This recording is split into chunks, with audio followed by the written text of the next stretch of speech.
대한민국 서울 장충체육관 천정을 가로질러 아사달 실험 대회장 시카라스의 정령이 깃들었다.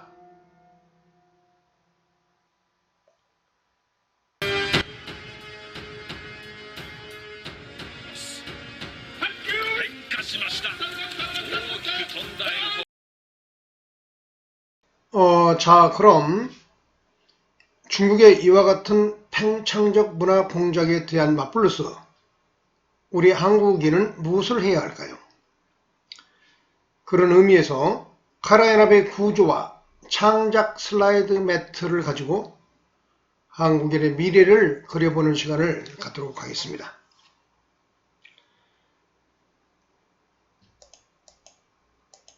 이것이 카라연합 구조 모형도인데요. 이 아래쪽부터 위쪽으로 향하는 카라연합 헌법으로 완성되는 이 카라연합의 각각의 구조를 설명해 놓은 제가 만든 모형도입니다. 아래로부터 이 두 부분은 아사달 실험 대회와 관련되는 거고요. 여기는 경제적인 토대, 그리고 여기는 문화적인 토대, 그리고 고려 헌법과 일본 헌법이 이게 남북이 통일된 체제 내에서 헌법을 고려 헌법이라 한 겁니다. 고려 헌법과 일본 헌법이 카라연합 헌법으로 마지막에 수렴하는 이러한 체제, 이것이 바로 카라연합 구조 모형도가 되겠습니다. 그리고 제가 이제 이 카라연합 TV의 작품을 만들 때 쓰는 이 뒷부분 배경, 이것이 슬라이드 매트인데요. 여기 보면은 이 카라연합 구조 모형도를 움직여 보면은 뒤에 이렇게 배경 화면이 있죠. 이것이 바로 슬라이드 매트입니다. 카라연합에 주는 상징물들에 대한 것들을 모두 상징들을 그려 넣은 것입니다. 그래서 그것만 보여주면 이렇게 생겼습니다. 그래서 이 카라연합 구조 모형도하고 이 슬라이드 매트를 왔다 갔다 하면서 한국인들은 중국의 저와 같은 문화 공정에 대해서 어떠한 일을 할 것인가, 그런 설명을 해보도록 하겠습니다. 그래서 이번 시간의 강의 주제는 카라연합의 구조와 슬라이드 매트가 되겠습니다.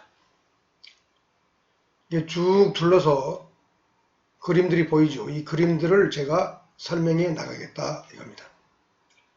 바로 이러한 카라연합 TV가 지향하는 모든 이념적 상징들이 다 들어있습니다. 예. 그리고 그 내용들의 핵심은 앞서서 말씀드렸듯이 본래적 자기회복의 사관,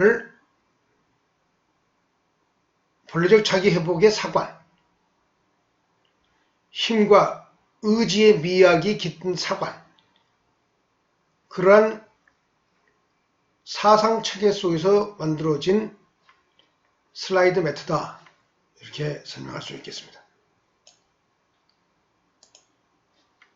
지금 현재 한국인들의 교육에 국어랄지 역사 교과서에 주로 특히 역사 교과서의 기본적인 사관의 이념은 반제국주의, 반봉건주의의 세계관이 강합니다.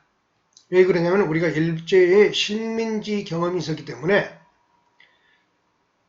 그 피의자 의식을 갖고 역사를 바라보는 측면이 강하기 때문에 반제국주의, 그리고 조선시대를 빠져나와서 일제시대를 건너서 오늘에 지나오면서 결국은 근대화라는 것이 문화적으로 반봉건주의를 표방하면서 어떻게 근대화와 현대화할 것인가, 이런 문제를 다루기 때문에 한국인들의 역사 교과서는 기본적으로 반제국주의, 반봉건주의에 입각해 있습니다. 그런데 저는 거기에다가 본리적 자기회복과 힘과 의지의 미학이라는 측면에서 한국인들이 앞으로 미래의 역사를 고민해야 된다. 그리고 오히려 본래적 자기 회복과 힘과 의지의 미학이라는 각도에서 더 우리들의 미래 세대의 사상 교육에 힘을 기울일 필요가 있다. 이런 얘기를 하고 싶은 것입니다. 우리는 한국인들은 신라의 삼국통일 과정 속에서 한국인의 본래적 자기의 엄청난 분결을 동반했습니다. 그 결과 그 대표적인 상징인 부여씨름 양식이 후대로 오면서 많이 변형되는데요. 바로 그 부여씨름, 고구려씨름의 왜곡과 훼손, 특히 조선시대를 지나면서 오늘날의 민속씨름으로 변형되는 이것은 저는 바로 그 부여계 고구려씨름의 엄청난 훼손이었다. 그렇게 보고 있습니다. 바로 여기에 보이는 이것이 고구려 씨름이죠. 이 고구려 씨름을 중심적 테마로 해가지고 한국인들의 정서적인 어떤 혁신을 모색하고 있다. 카라얀 TV는 그렇다 이런 얘기입니다. 이제 한국인은 고구려 씨름의 원형을 창조적으로 회복하면서 일본을 관용 포용하여 고대적 환타지와 낭만주의 속으로 일본과 함께 몰입해 들어가야 되는 그런 시대로 나가야 된다. 그것이 바로 카라얀 TV가 주장하는 핵심적인 정서적 모형이 되겠습니다. 그래서 여기 고구려 씨름도가 이 매트에 있는 것입니다. 이 고구려 씨름도가 있죠. 고구려 씨름도가 매트에 있다. 이것을 북한을 포함한 한국인 모두가 일본과 공감할 때 새 역사의 서광이 힘차게 비추어 올 것입니다. 이제 한국인은 고구려 씨름의 원형을 창조적으로 회복하면서 일본을 포용, 관용해야 된다. 이 고구려 씨름을 현실화하면서 이 고구려 씨름을 현실화하면서 아사달 씨름이라는 이름으로 대회를 치르는데 그 이념적 상징을 나타내는 것이 여기 보이는 여기 시카라스입니다. 시카라스라고 써있죠. 이 시카라스. 관용과 포용 그리고 자유의 상징이 되겠습니다. 시카라스는 관용과 포용, 자유의 상징이다. 다시 한번 강조합니다. 이와 같은 기치 아래 열리는 씨름대회가 아사달 씨름대회입니다. 그래서 그 씨름대회에는 일본 오스무 대회와 동시에 같은 시간대에 비슷한 행사 식순에 따라서 치러지는데 물론 한국인들만의 고유의 것이 많이 수반되면서 치러지는 것입니다. 그래서 그 대회를 치르고 나면은 우승자가 나가겠죠. 그 우승자에게 수여되는 우승 트로피가 바로 아사달 씨름대회의 핵심의 상징이면서 카라얀 TV가 모색하는 미래의 정서적 자기의 본래적 회복의 지평이다. 이런 얘기를 할 수 있겠습니다. 그래서 그 트로피가 어떻게 생겼느냐? 그 트로피는 이렇게 생겼습니다. 그것이 아사달 씨름대회 우승자에게 주는 트로피입니다. 여기는 기마인물형 토기가 배치되고요. 아래쪽은 연영성 평강지구에서 발굴된 토템 청동 장식이 이렇게 배치됩니다. 원래 현재 한국 민속 씨름의 우승 트로피는 이렇게 황소가 위에 올라타 있는 우승 트로피를 주고 있는데요. 바로 이 자리에 기마인물형 토기 그리고 청동 장식인데 당군 신화의 토템이 새겨있는 청동 장식 연영성 평강지구에서 발굴되는데 만든 시대는 지금으로부터 2000여 년 전에 사용하다가 땅속에 잠겨있던 것, 그것이 발견된 겁니다. 이 두 가지를 카라이나티브의 아사달 시름대의 중요한 상징으로 쓰겠다, 이런 얘기가 되겠습니다. 여기 보면은 위쪽에 이 기마 인물형 토기는 무엇을 나타내는 거냐면은 유라시아 초원 벨트에 속에서 그 기상을 휘날렸던 초원의 코미타투스의 모든 상징을 보여주고 있습니다. 이 무사도에 충만한 승마 자세와 그리고 그 뒤에 실린 여기 동복, 청동으로 된 솥이죠. 동복의 정보를 갖춘 이 기마인물형 토기는 신라 대릉원에서 출토된 것입니다. 그리고 한국민속중앙박물관에 지금 현재 진열되어 있는 것이죠. 그래서 이것이 한국인들에게는 상당한 정신적 정체성의 의미가 있다, 저는 그렇게 보고 있습니다. 그리고 이 기마인물형 토기의 이 미학적인 그 느낌은 대단히 진취적이고 그리고 활달하다. 이것을 한국인들의 문화적 미학으로 내면화해야 된다. 그와 같은 의도도 깔려있다 할 수 있겠습니다. 여기 하단에 보이는 이것은 당군신화 얘기가, 앞서 얘기했듯이 당군신화 얘기가 청동 토템 장식으로서 만들어진 것인데, 이것을 그대로, 여기 보면은 독수리, 새, 그리고 여기 호랑이, 곰, 이 뒤에 보면은 여기 늑대도 있습니다. 이것이 바로 유라시아 초원벨트로부터 만주에까지 이르는 세계에 존재했던 유목스케타이의 상징적 토템이라 알 수 있습니다. 아사달 시름대의 우승자에게는 여기 이런 모습으로 주어질 것입니다. 아사달 시름대의 우승자에게 주어지는 모습은 여자 장사에게 주어지는 우승 트로피에 여기 여자 장사 우승하고 입맞춤 하고 있죠. 제가 이제 억지로 만들다 보니까 자연스럽지 못한데, 원래의 현지의 모습은 이런 모습입니다. 황소 트로피에 입맞춤을 하는 건데, 아사달 시름대회를 실시하고 거기서 우승을 하게 되면은 이와 같은 탱그리칸 트로피를 받는다. 이 이름이 탱그리칸 트로피입니다. 이 기마인물형 토기, 이게 탱그리칸이라고, 당칸, 탱그리칸이라고 보고, 이게 탱그리칸 트로피를 만들어서 이렇게 우승자에게 수여한다, 이겁니다.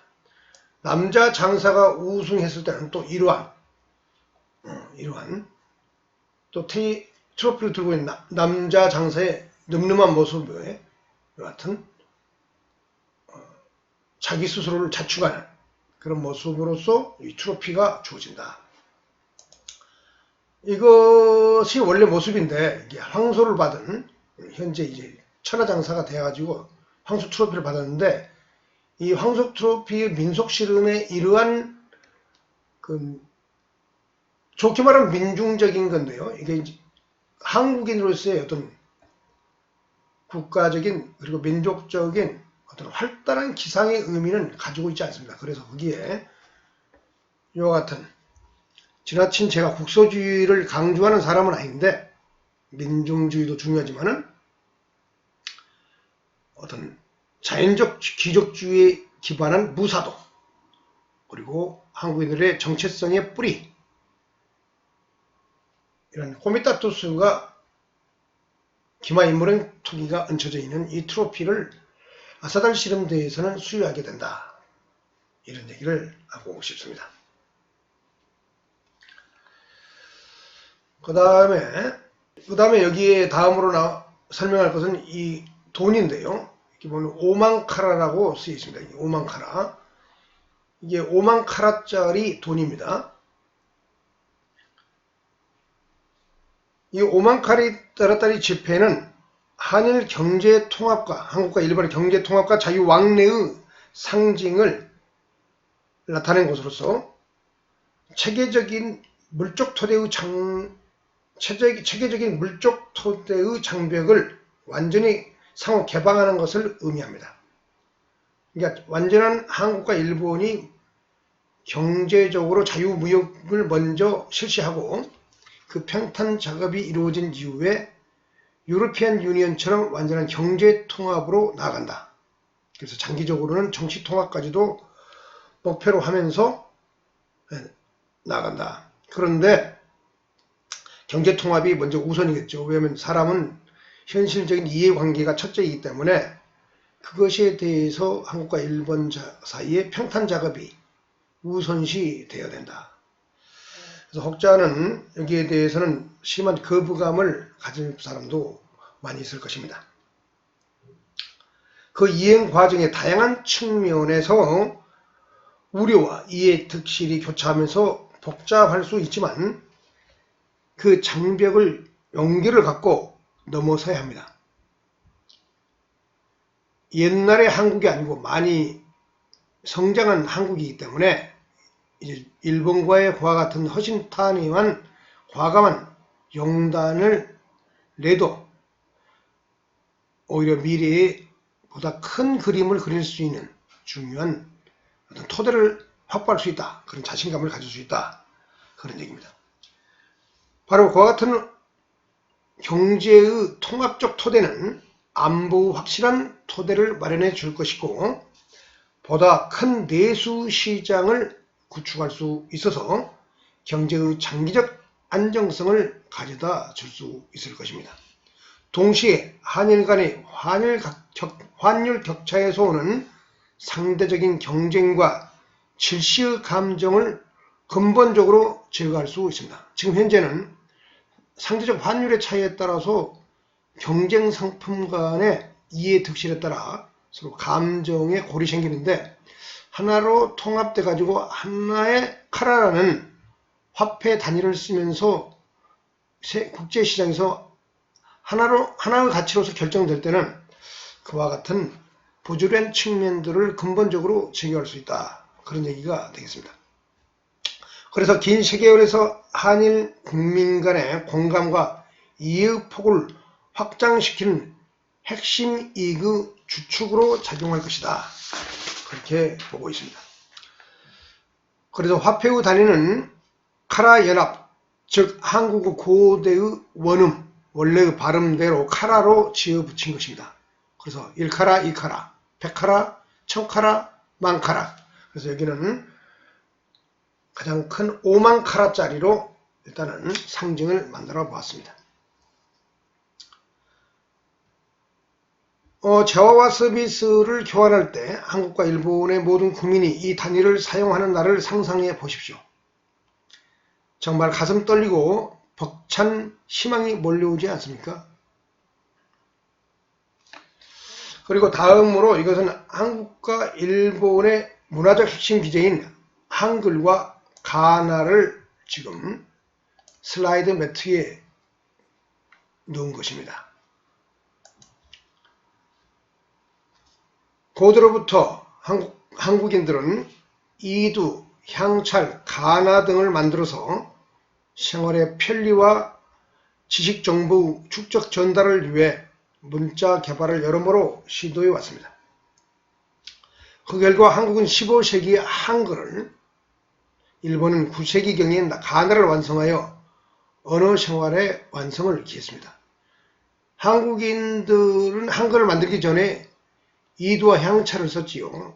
신라 때 설총이 만든 이두 향차를 고려 때까지 썼는데 15세기에 세종대왕께서 한글을 만들어 가지고 보다 안정된 문자 체계로 들어섰다. 그렇지만은 지배계급, 상층 엘리트는 한자에 미쳐 있어 가지고 한글을 방치하다시피 했는데 19세기 말 20세기 초에 서양 선교사들이 와가지고 그걸 오늘날에 한글을 쓸 수 있도록 많은 도움을 줘가지고 한글을 현재 한국인들이 사용하고 있는 것입니다. 근데 일본은 그래서 한국보다 한 500, 그래서 일본은 9세기경에 가나를 만들어서 그걸로 시도 쓰고 역사서도 쓰고 문서도 쓰면서 사용했기 때문에 실질적으로 문자적 안정성은 한국인보다 자주적으로 일본인들이 먼저 자리를 잡았다. 뭘로? 가나로서. 그랬다 이거예요. 그걸 우리가 인정해야 됩니다. 500년 앞서서 가나를 완성했기 때문에. 그리고 한자를 같이 쓰긴 했지만은 한국의 고려 이제 조선시대의 엘리트 선비들 양반계급만큼 한자에만 미쳐있지 않았다. 일본은. 우리가 그걸 깊이 인정해야 됩니다. 두 나라 다 한자를 이용하여 한국의 표기를 고대부터 시도했으나 결국 고유의 문자를 개발하여 오늘의 한글과 가나로서 오늘에 이르렀다. 이런 얘기를 하고 싶습니다. 이 문자를 통한 언어 교육을 초등학교 때부터 동시에 상호 교차하여 실시하는 것을 조약으로 확립하여 실천한다면 한일 관계의 대화적 통합과 발전의 핵심 제도로 작용할 것으로 생각합니다. 그러니까 한국과 일본의 자라는 미래 세대가 어릴 때부터 초등학교 수준부터 한국인들은 일본어와 일본 문자를, 일본 사람들은 한국어와 한글을 동시에 자기 모국어처럼 배운다 이거죠. 그리고 말도 배우고, 그래서 상호 이해가 증진되고, 그리고 서로 언어적 계통이 비슷하기 때문에 친근감과 어떤 친연성을 느끼면서 보다 가까운 정체성으로 동화되어 갈 것이다. 그런 얘기를 제가 그런 전략적 포구석을 담은 제도로서, 그래서 그 제도의 조약 이름이 카라 연합 어문협정이 되는 것입니다. 그래서 카라 연합 어문협정을 동시에 실시하고 그와 더불어 한국과 일본의 국문학자, 언어학자들은 한일 언어의 상호 비교 연구를 통해서 언어가 어떤 면에서 비슷하고 어떤 면에서 다른가, 그리고 되도록 비슷하고 공통적인 측면들을 부각시키고 그것을 다양한 매체, 책이랄지 언론, 매스컴 등을 통해서 자꾸 한국과 일본의 대중들 그리고 미래의 자라는 세대에게 보임으로써 동질성과 공감 그리고 정체성을 새롭게 만들어갈 수 있는 중요한 제도적 장치로 써야 된다. 이런 얘기를 하고 싶은 것입니다. 그래가지고 그 연구 결과를 통해서 공동의 사전도 편찬하고 같은 어떤 카라 연합적인 묶음으로 엮어버리면은 많은 제도적인 어떤 상호 통행과 어떤 비자가 없이도 왔다 갔다 하고, 한국과 일본 사이의 바다가 자유롭게 배가 왔다 갔다 한다. 상대국의 허가를 받지도 않고 비행기도 지금보다도 더 자유롭게 왔다 갔다 한다. 유러피안 유니언처럼 서비스와 그리고 고용, 그러니까 노동자의 어떤 왕래와 출입도 자유롭게 된다. 그리고 언어도 갈수록 가까워지고, 그러면서 강한 쪽의 언어와 좋은 쪽의 문자 체계가 자리를 잡아가겠죠. 그런 얘기를 하고 싶은 것입니다. 그래서 그 유사성을 보다 깊이 발견하면서 상호 정체성을 통합해가는 그런 노력을 제도적으로 한국과 일본 정부가 적극적으로 만들어야 된다. 한국의 문화관광부, 교육부 이런 부서들이 이러한 작업들을 일본과 물밑에서 교섭하고 상호 협의해가지고 빨리빨리 진척시키는 게 좋을 것입니다. 언어 소통은 한일 양국의 상호 이해 증진을 급속도로 고도화 시켜줄 것입니다. 이와 같은 노력과 더불어 현재 한일 간 갈등의 주요 이슈인 영토 분쟁 문제, 독도가 있죠. 일본말로 다케시마. 그리고 동해를 표기하는 문제, 일본 해냐 동해냐. 그리고 대외적으로 그거 가지고 외교적 경쟁을 하고 뭐 그러죠. 근데 그런 것들을 근본적으로 제거할 수 있는 그러한 목적으로 한국과 일본 간에는 여기 분쟁거리를 제거해야 된다. 그래서 영토 분쟁, 지리적 명칭에 대해서도 상호 배려와 공감의 원칙에 따라 합리적으로 변경하여 통합의 기틀을 마련해야 된다. 여기에 보이는 이 지도는 카라연합 지도인데요. 그 지도의 명칭을 보면은 독도가 카라시마, 카라섬, 그리고 일본의 동해가 카라해로 표기되어 있고 경상남도가 카라연합 특별행정자치도로 해가지고 수도가 되는 겁니다. 그런데 이 수도 위치가 경상남도에 있기 때문에 일본 사람들이 그거 쉽게 받아들일 수 없을 거다 이렇게 볼 수 있는데 제 생각은 좀 다릅니다. 왜 그러냐면 일본 사람들을 설득할 수 있는 어떤 이유가 있기 때문입니다. 그 이유는 이것입니다. 지정학적 위치로 일본보다는 한국이 불리한 위치에 있습니다. 대륙과 일본 사이에 가운데 끼어 있고 이 통합이 되면은 주변 세력과의 어떤 국경 분쟁의 어떤 안보 불안에 직접적으로 맞닥뜨리는 쪽이 이 한반도이기 때문에 한반도에게 많은 것들을 일본 정부가 일본이 양보를 해야 된다. 그래서 지정학적 위치 그리고 카라 연합이라는 명칭이 카라가 들어가죠. 카라가 옛날 가야입니다. 가야. 가락 굽기 할 때 가락 하면 카라입니다. 그 카라의 명칭을 고려해서도 경상남도 지역이 옛날에 가야의 땅이었기 때문에 거기에 수도를 두는 것이 카라 연합의 명칭이 있어도 어울린다. 그런 얘기를 하고 싶은 겁니다. 그래서 일본의 적극적인 양보가 필요하다. 한국의 지정학적 위치를 일본 사람들이 적극적으로 배려해야 된다. 그것이 안 되면은 카라 연합은 불가능한 겁니다. 그것이 되었을 때, 그것을 일본 사람들이 양보했을 때 한국인들의 일본의 진정성을 이해하고 카라 연합을 지금 제가 말씀드린 이와 같은 통합의 어떤 길을 적극적으로 의심 없이 나가려 할 것이다 이겁니다. 그래서 일본이 한국보다 안정된 지정학적 위치에 있기 때문에 일본이 그 정도는 충분히 양보하고 한국을 배려해야 된다. 그래서 이와 같은 카라 연합 지도가 만들어지고 그와 같은 어떤 것이 완성되고 더 진척되면은 결국에는 카라 연합 이렇게 국기가 만들어지면서 진정한 유러피안 유니언처럼 하나로 통합된 안정되고 평화로운 세계를 진정으로 한국과 일본 간에 열어 나갈 수 있다. 그런 얘기가 되겠습니다.